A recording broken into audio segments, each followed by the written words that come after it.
It's the Opperman Report. And now, here is investigator Ed Opperman. Okay, welcome to the Opperman Report. I'm your host, Private Investigator Ed Opperman. You can find me at Opperman Investigations and Digital Forensic Consulting at emailrevealer.com, or you can just email me directly at oppermaninvestigations@gmail.com. If you like our show, check out our new Patreon. We just got a new Patreon up, and we're using it to help support the show. I just put up there the whole deposition, the Ghislaine Maxwell deposition that just came out this morning, and we threw it up on our Patreon channel for free for everyone. But there's all kind of exclusive content on there that you can't find for anyone. Exclusive 8 hours a month for free that we put up there for our Patreon members. But if you like our show, you want to check out the archives. Our guest today, Jean Guerrera, is in our archives talking about her book, Hate Monger, the story about Stephen Miller, Donald Trump, and the white nationalist agenda. We had her on here before for an hour talking about her book, Hate Monger. Excellent book, very well received, very knowledgeable woman, award-winning journalist all over the place. Jean Guerrera, are you there? Yes, I'm here. Hi, Ed. Thank you so much. Thank you for coming back, too, as well. I really enjoyed our last talk. And I enjoy following you on Twitter, too. Great stuff. Always great content putting up there. Thank you. But remind the audience, who is Jean Guerrera?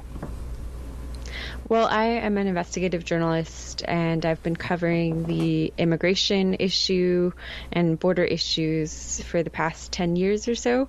And I was covering immigration from day one of the Trump administration, and I began to really start to be curious about Stephen Miller, the man who was shaping the immigration policies, because I was seeing firsthand the family separations at the border.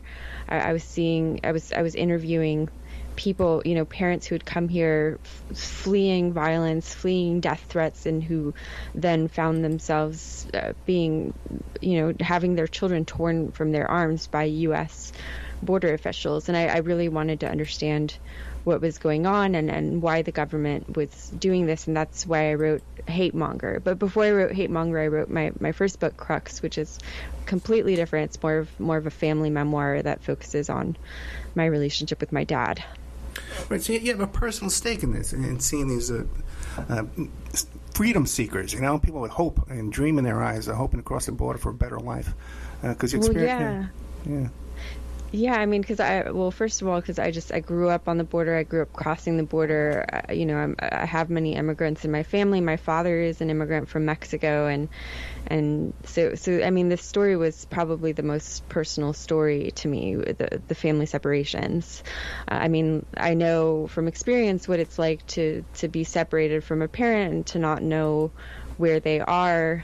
My experience is very different, obviously nowhere near as traumatic as what these children were forced to endure. But, there were years of my life where I didn't know where my father was. And so I know what that fear, that anxiety is like. And I know the long-lasting scars that it leaves. Yeah, so do I. The other way around, through divorce and custody, there was 30 days when I couldn't see my daughter when she was only 5 years old, and it's scarred both of us ever since. It was 15 years ago. We're together now. She's in the other room annoying the hell out of me, but things move on. Thank God for that. For sure. I know. Thank God. But it is painful. It's painful, and you could just imagine these poor little children don't really speak the language in a foreign country and institutionalized, and now their parents are missing. Exactly. Horrific. Yeah, I mean, they arrive in this country that they don't know anything about. They think it's going to provide them with safe refuge, that they're finally going to feel safe, and suddenly they find themselves alone and with people speaking a language that they have no familiarity with. Now, in the past couple of days, a report came out where it describes how, and I think they came up with a number like 545 or 555, some specific number of children who they can't account for where their parents are. They can't count. They can't. They're admitting in the report they can't count. Okay, exactly. Right. But they come up with a number 545. So if they come up with this number 545, that's got to be double that. They've lost track of the parents. So give some background on what that is. Well, yeah, I mean, I believe that it's probably more thousands. I mean, probably more than 1,000 children who've been permanently their, and the reason is policy, the zero tolerance policy, went into effect in early 2018. There was already, the stage had already been set for family separations to begin as early as January of 2017, when Stephen Miller wrote executive orders for Trump that basically gave the Department of Homeland Security, so ICE, Immigration and Customs Enforcement, as well as CBP, Border Patrol, it gave them free rein to detain and deport any immigrant in their custody, regardless of the seriousness of their crimes. And what this did is, it eliminated the system of prioritization that existed under the Obama administration, where they, if it was a family seeking asylum and they passed a credible fear interview where, they're interviewed about why they fear going back to their country. They provide evidence. If they pass those interviews, they're normally released on parole and allowed to wait for their court date with family members who sponsor them in the United States. But he eliminated that. And what that did is that, Border Patrol and ICE officials began to detain anyone who came across the border, whether they were presenting legally at ports of entry or whether they were crossing illegally. And because there is this thing called the Flores settlement, a consent decree by a federal court that said that children can only be detained up to a certain, I think it's about 30 days maximum. They had to start separating the children from the parents to allow for this, just obsessive detention policy that Stephen Miller started in January 2017. So even before anyone was talking about family separations, there were family separations happening, and nobody was keeping track of them because Stephen Miller had not coordinated with the cabinet secretaries or really anyone in the bureaucracy to make sure that this was done right, that this was done in a way where they could later reunite the families. There was no system for tracking the children once they were sent over to the Office of Refugee Resettlement Agency, and keeping track of their parents within ICE and which child corresponded to which parent, because Stephen Miller wasn't interested in any of that. He was interested in doing the most traumatizing thing that he could to these families in order to deter further family migration from Central America. That was the intent of this policy all along, to traumatize and scare as many families as possible so that the message would go back to Central America. Do not go to the United States, otherwise you might be separated or perhaps even permanently from your child. And this is what ended up happening. Hundreds of parents were deported back to Central America without their children. And now we have a situation in which, at least a few hundred children, they can't find their parents. And it's probably far larger than that, and is continuing to grow because of the fact that even though a federal judge in San Diego ordered that the administration stop its family separation policy, those executive orders that Stephen Miller wrote in January of 2017 remain in play, which means that we are still seeing escalated family separations at the border. And because it's not an official policy, it's not really being reported, but it continues to happen, and these children are being lost. Now, the thing is, many people, you give a very thoughtful, educated reply there, but so many people that'll just drift right over their heads. And their response will be, well, Ed, just tell them to follow the legal process, and then they won't have their kids taken away. They won't be separated. Is there any violation of the legal process for someone to cross the border and present themselves to a U.S. Border Patrol agent for asylum? So that's a very good question. I'm glad you bring it up. So there's two different things here. The zero tolerance policy allegedly targeted people who crossed the border illegally, and they were prosecuting them for illegal entry. And this is why they separated them from the children while they were detained and went through the process. But the family separations that I'm talking about that started in January of 2017, these target people regardless of whether they commit any crime whatsoever. And most of these people are people who come to ports of entry. These are legal border crossings where tens of thousands of U.S. citizens cross every single day because they're doing cross-border business or tourism or whatever. And so the asylum seekers most often present there, and they say, I fear for my life. Can I come in? And usually, if they express a fear of persecution in their home country, based on federal law as well as international law, the U.S. is required not to turn them away, and so they bring them in, and then they separate them from their children, and so that is a majority of the cases. Most of the cases are people who are not laws. They as required by federal and international asylum and refugee law, and you end up separated by Border Patrol officials in the port of entry. Yeah, then there's the additional obstacle that we had. So these are people who have not broken law. Right, but then there's the additional obstacle that they placed where there was no judges available to process these cases. So there would be a line of people sitting on a bridge, just sitting in, waiting to get in, days, no shoes, no food, no water. So they would say, well, let's just sneak around the corner there and go over the fence. Let's get in that way. Yeah, I mean, they created a situation where there were more illegal crossings by asylum seekers because of the fact that they made it impossible to cross at the ports of entry. And it wasn't necessarily because there was a shortage of judges. There's been evidence that suggests that these were manufactured slowdowns at the ports of entry where ICE would refuse to take in new people regardless of whether they had room or not. And this created a huge backlog at the ports of entry where most asylum seekers who want to present at the ports of entry legally end up having to put their names in this notebook that that is managed by the asylum seekers themselves, where they try to be orderly about it and take turns, and it ends up taking months to even be able to ask for asylum at the port of entry. But and keep in mind, a lot of these asylum seekers, they do not feel safe in Mexico.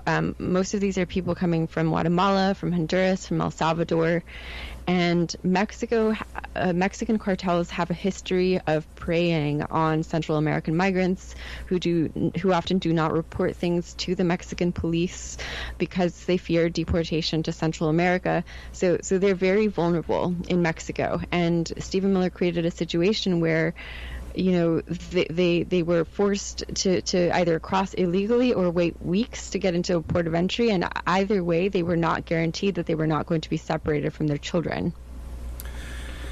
So right now, here we are. We're sitting here in 2020, and we know for a fact that there's at least 500, 600 kids that are separated from their parents. And in the United States of America, this is a topic that tugs at people's hearts. For years, we had that channel HLN with Nancy Grace, right? Every night, the missing kids, Danielle Van Dam and Kristen Smart, remember in Utah, they went missing for a couple of years, and Haley Cummings and all these little children, these little girls who went missing from their parents, and then the whole country turned it upside down. So now here we know for a fact that the government themselves says that we have 500 kids that are separated from their parents. The same pain that the Haley Cummings parents or Kristen Smart's parents were going through, these parents are now going through with the missing of their kids.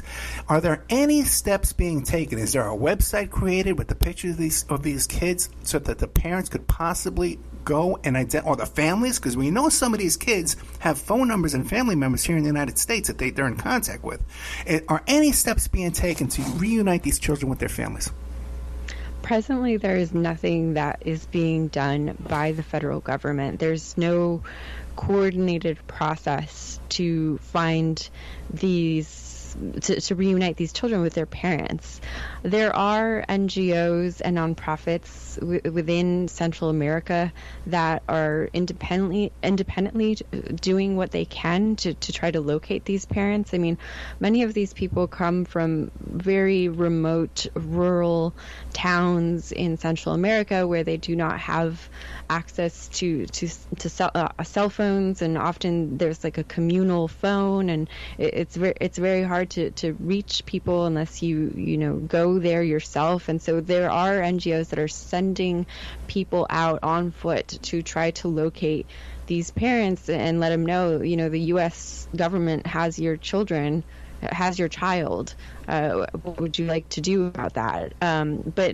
But there's no concerted effort that is being made by the U.S. government right now. I mean, there was a concerted effort made to reunite several hundred other children that had been separated in 2018, led by a man named Jonathan White in Health and Human Services. He did a really great job of cleaning up the mess that Stephen Miller had created.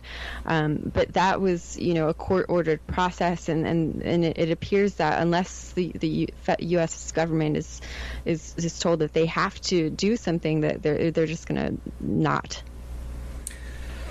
I can't imagine that even the most hard-hearted person out there, if they were aware of the true facts, like you said, that they're just seeking asylum, that they're really following the international law, and now we see families suffering and little children suffering for no reason. People have committed no crime. As much as you want to call them illegal, they've committed no crime. The most hard-hearted person would agree that this is the wrong path to be taken for any rational country. What solution would Jean Guerrero suggest to resolve this insane problem?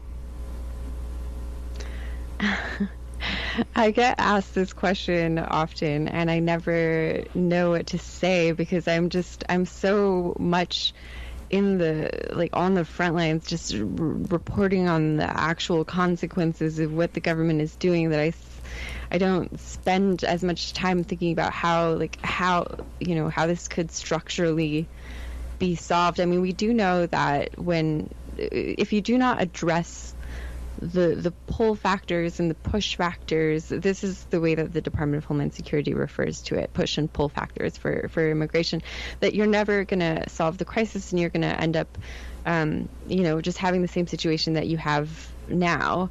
I think certainly militarizing the border the way that we have has been absolutely the opposite of what we should have done.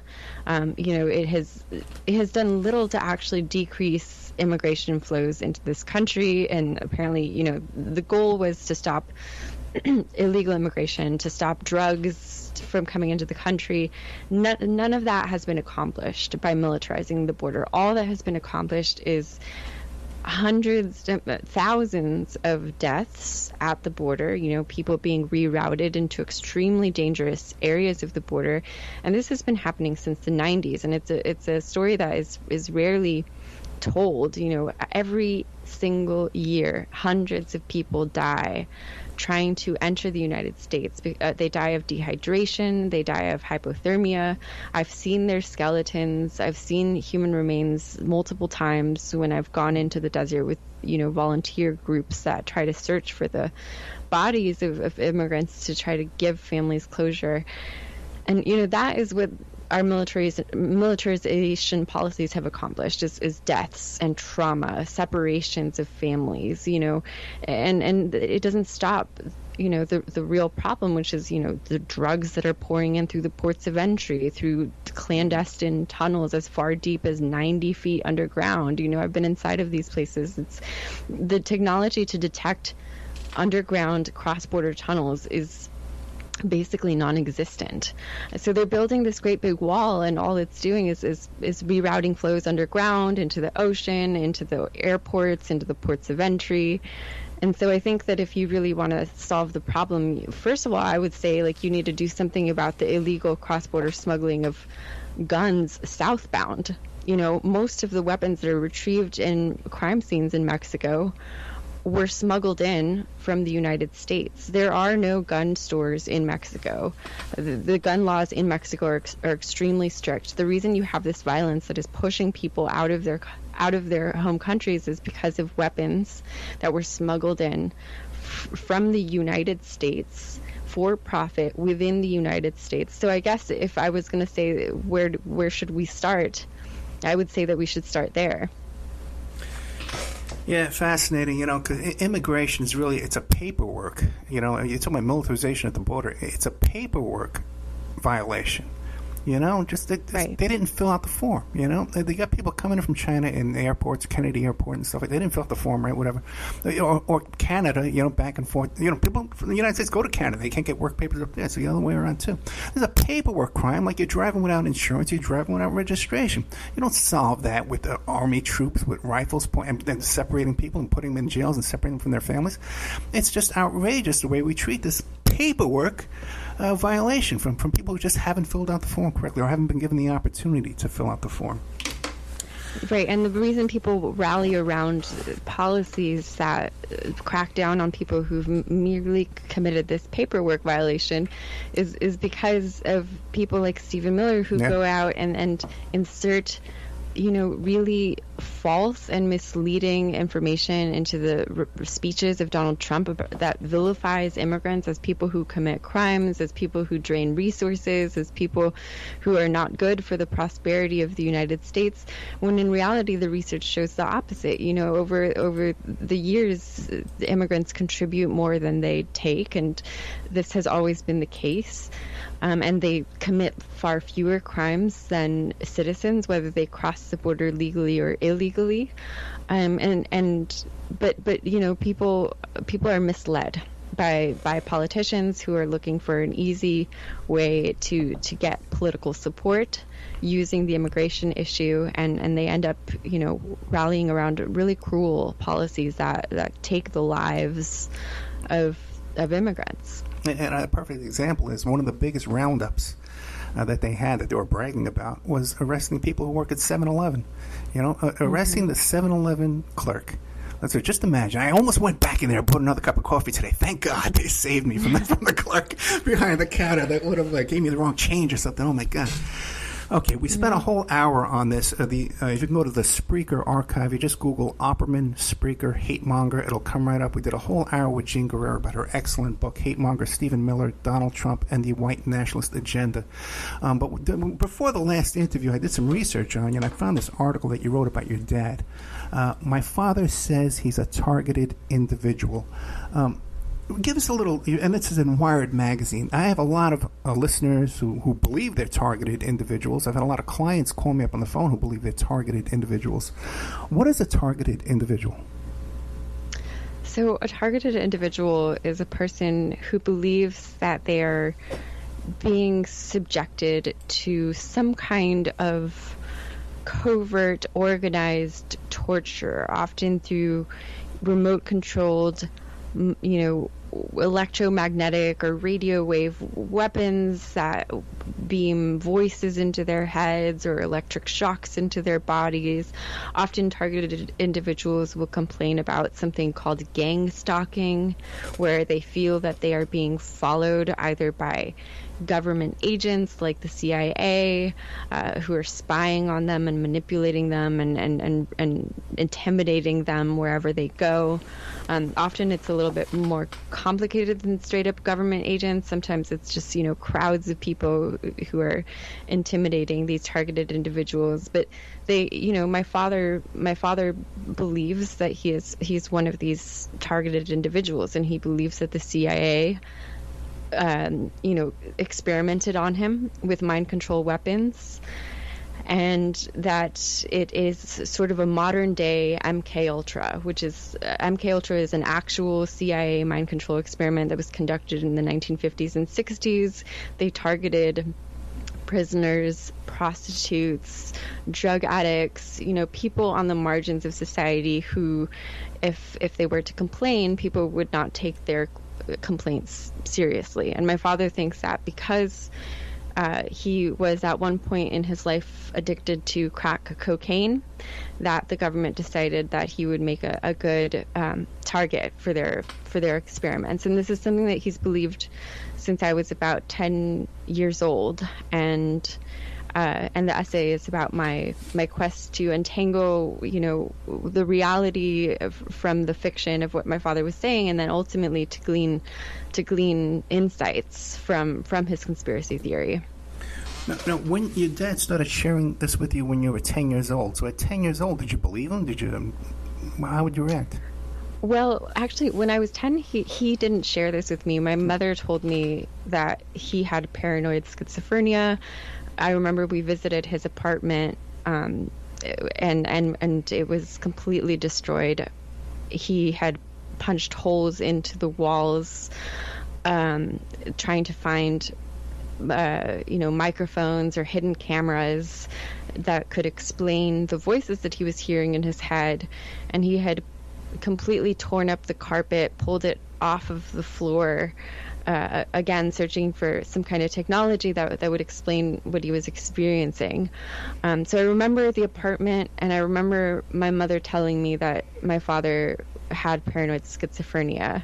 And that's how I understood it for most of my life until I was in journalism school, and my father came back from his travels. There were several years in my life where I didn't know where he was, because he was apparently traveling across Southeast Asia and Europe trying to escape these alleged tormentors. And so he came back, and I was in journalism school, and he began to tell me what he thought was happening to him.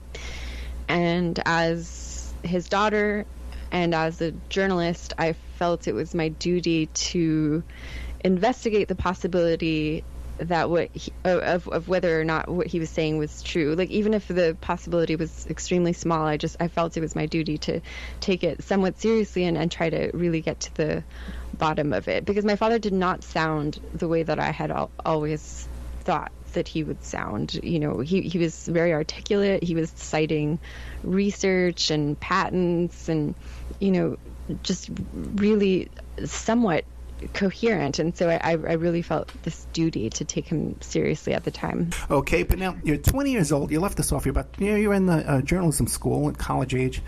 You're reunited with your dad, and he starts telling you about the MK Ultra and all this kind of stuff. You're looking into it, and he's not this wild-eyed maniac that you were led to believe. How did you go about investigating his claims? Well, I mean, first of all, it just started with, hours upon hours of interviewing him directly and trying to create a record of what he was saying and what he had experienced, and trying to compare that to what I was reading about online.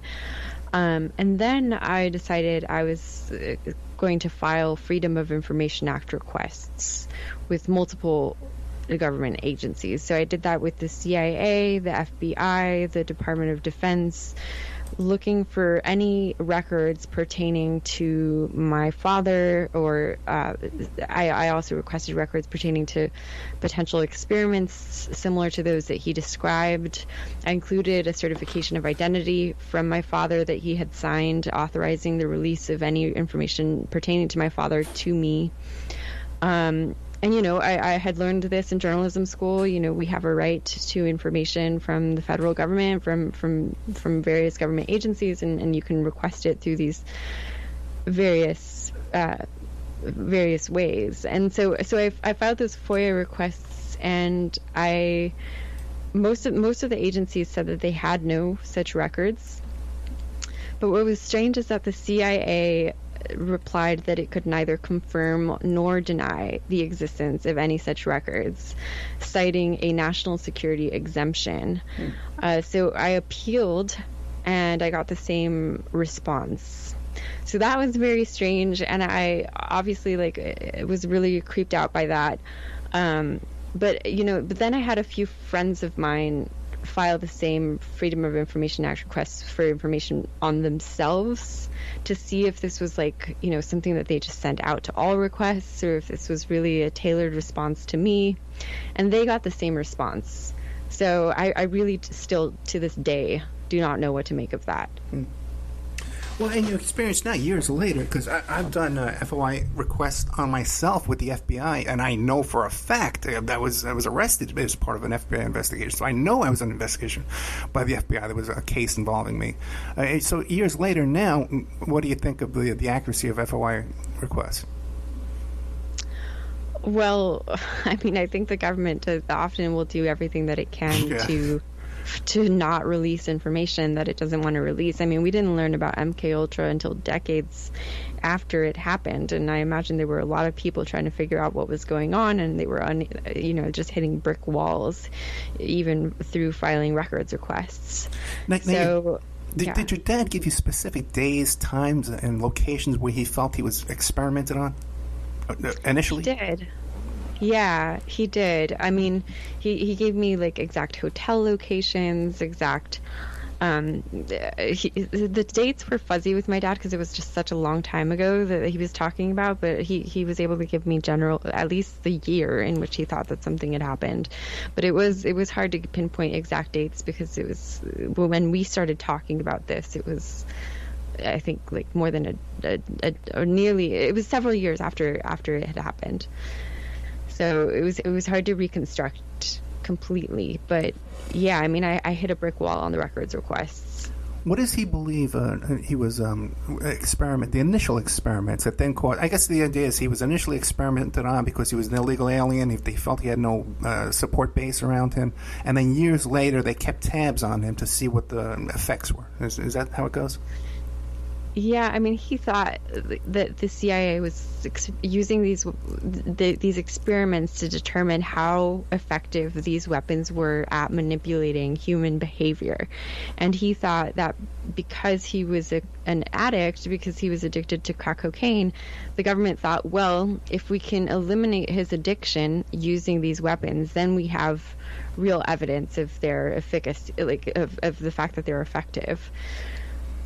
So he tells me that these weapons were used in, especially whenever he would smoke crack, and that the ultimate consequence was that he ended up stopping smoking crack because it was just so awful. Like every time he would smoke crack, he would hear these government voices in his head, tormenting him, and he would feel these electric shocks in his body, and he insists that it had nothing to do with the crack, because obviously that was my first question was, well, how do you know these aren't hallucinations induced by the crack cocaine? And he insisted that it was meant to get him to stop, and ultimately that is what happened. He stopped smoking crack,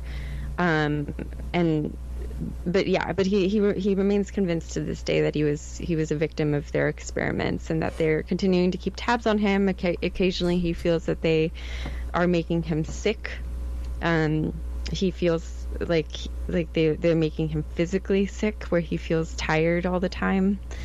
And I've met a lot of people, or I've interviewed a lot of people who have similar claims, similar experiences to what my father says, especially ever since I wrote that piece in Wired. I mean, my whole first book, Crux, was about my quest to understand my father. But when I wrote that piece, in Wired, I've gotten my inbox has just been flooded with messages from people who believe that they were also targeted. Well, I'm sure, and so do I. And I've gotten these. We've gotten these kind of clients come to us back since I was a kid. Back in Brooklyn, working for a PI, and we had this woman who was convinced that the 70s blackout was caused by McDonald's, and she had all this information. And when you start, when they're very convincing, they're talking to you, they're going on and on, very elaborate theories. What other steps did you take to either confirm or discredit your father's beliefs? Well, I traveled to Mexico City, where my father was born. I tried to retrace his entire life, and I traveled with him and went to a lot of these different places that he told me about being targeted.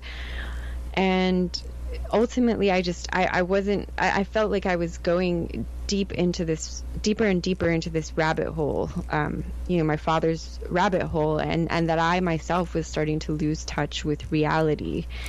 And I felt like I could spend the rest of my life in that rabbit hole and trying to figure out whether my father had really been targeted.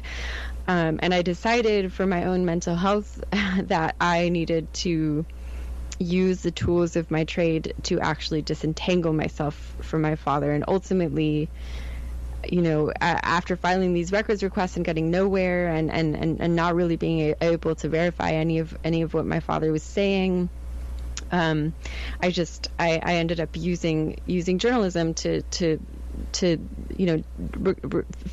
out the story of his life, and ultimately it was almost like an exorcism, like putting down on paper everything that my father said had happened to him, everything that I could figure out that actually had happened to him, and then sort of walking away from it because I just couldn't. It was leading me into a very dark place. Yeah, I could imagine. Now, when you were traveling with your dad and you're with him 24 hours a day, was there ever an occasion where he would say to you, "Hey, Gene, it's going on right now. See that guy over there? See that light bulb? See all this stuff?" Mm-hmm. Did that ever happen? And what was your... Yeah, I mean, there was only one well, there were a couple. I mean, there was one instance where we were in Tijuana, Mexico, and we were actually interviewing people for I was in journalism school at the time, and I was doing a homework assignment, and all of a sudden, so my dad had driven me into this place called Los Laureles Canyon, which is a squatters canyon in Tijuana, and I was interviewing people, and all of a sudden he just became very nervous, and he said that there were people that there were people watching us. And at first I thought, well, okay, maybe there's a public safety issue that my father's concerned about, and like a normal public safety issue. And so we went in the car and just left quickly before I could really look around and figure out what was going on. And then my father began to tell me that, he thought that the government was back and that their agents had been in the canyon watching us. That they were nervous about the fact that he was explaining all of this to his daughter, who is a journalist. And another time we were in a hotel in San Francisco for my sister's graduation from an art academy, and my father and I shared a hotel room, and he just kept waking up in the middle of the night, gasping for breath, and wildly searching the room for people that he was sure were in the room with us, because he could hear them. But I didn't see anyone, I didn't hear anyone. My father looked everywhere, and I didn't notice anything off. But he just repeatedly over the course of the night just kept waking up and insisting that he was hearing the voices in that moment, and that they were in the room with us. And the thing is, I hate to keep going out there, but there is technology that exists that could, send beams into his head and not your head at the same time. It does. It's out there. We know there's patents, like you said. It is out there. I haven't 100% ruled it out. Yeah. I had to kind of walk away from it for my own mental sanity, but I would not be totally surprised if years down the line I found out that this had actually been happening to a lot of people, because that technology does exist. We know from what happened to the diplomats in Cuba that there was some weird experimenting going on with sound waves that is very similar to what targeted individuals describe.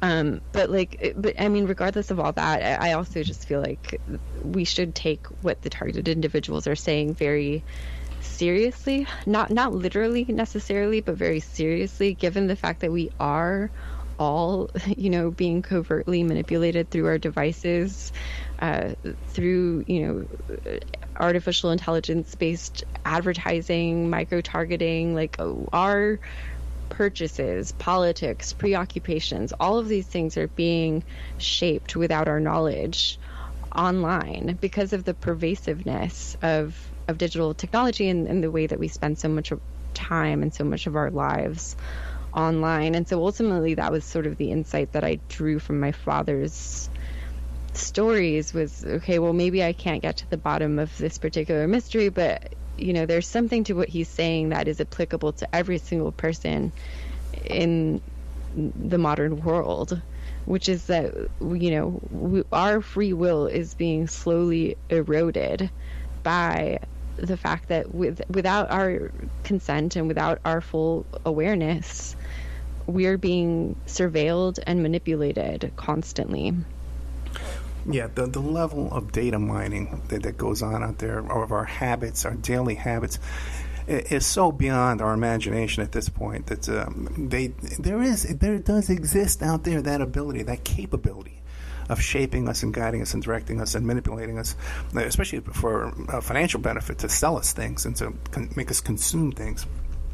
And then right, it's there, And then when you get into stuff like with Facebook and even Twitter, where you block other people, but Facebook has this feature of your friends. Who are your friends? And then you suddenly one day they're no longer your friends. They're your enemies.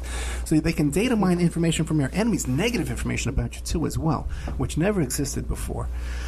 And also, too, here I am, a guy here who's people have come to me to send me their cell phones, do digital forensics on their phones and their computers. And I'm convinced I'm being spied upon by not only NASA and my aunt and my landlord and all these. You know what I'm saying? You know exactly what I'm saying. Yeah. But if I was running this kind of operation, wouldn't there be a list of guys just like me in this business that I would send crazy people to discredit this whole operation, that I would be convinced that everybody who claims this is nuts, right? That would be an element I would throw in there if I was running an operation like this. Right. Right. Exactly. Yeah, I mean, it's just, I don't know. It's hard to... It's hard to know how to respond, because I don't want to... I mean, I do feel like a lot of people who have these beliefs are simply suffering from the effects of, undiagnosed mental health struggles, schizophrenia, schizotypal disorder, bipolar disorder, and, there's such a stigma associated with mental health issues that a lot of people don't want to seek help. But, with my dad, like, one of the ways that we were able to approach what he was experiencing differently is, I read about this organization called Intervoice, where people who hear voices, they reject the diagnosis of schizophrenia, and they decide to embrace the voices that they're hearing in their heads, but not to interpret them literally, but rather to interpret them metaphorically. So almost like poetically, like a poem, and trying to mine those voices for insights about their lives, and not in a literal way. And so I feel like that's like an approach that I feel like should really take hold for a lot of people. I feel like that would be a very healthy approach, but also obviously, I can't entirely discount what some of these people are saying. Right, and also in this article, which is an excellent article you can find on Wired magazine, you talk about going to your father's history of his ancestors and how there were relatives who communicated with the voices and spirits and stuff like that. Exactly. That was considered normal. Yeah, who are Ed and Gene to question what's going on out there and come to conclusions on when things were considered at one time, this was considered natural. Exactly. Yeah, I mean, my dad's great grandmother was a very well respected curandera, allegedly clairvoyant. They called her La Divina, the diviner. So she experienced a lot of the things that my dad experienced, but for her it was like a gift. And now in this different context, it's seen as an illness or a curse, and people think my dad's crazy, and it's interpreted in a very different way. And I think that's part of the problem, is the fact that there's such a rejection of people who hear voices, and rather than an attempt to work with them to get some insight from what they're experiencing. Yeah, and I don't want to be misunderstood. I have friends, and I have people who listen to the show that I have a lot of respect for, that are completely sane in other ways, who come to me with this complaint that they believe that they're, and there's lawsuits and all kinds of stuff going on. And I know what counter-surveillance is. I know what counterintelligence is. I deal with it myself. I have my own problems here. So I don't want to disrespect anybody. Do you feel that your dad, if you listen to this show, would feel disrespected, or that I would... how would he... No. Okay. I don't think he would feel disrespected. I think he might feel disappointed. He might feel like, oh God, like you're not being, you guys aren't being good enough journalists getting to the bottom of this. Like he would get frustrated with me whenever I would draw a line and tell him that I felt like he was jumping to conclusions about things.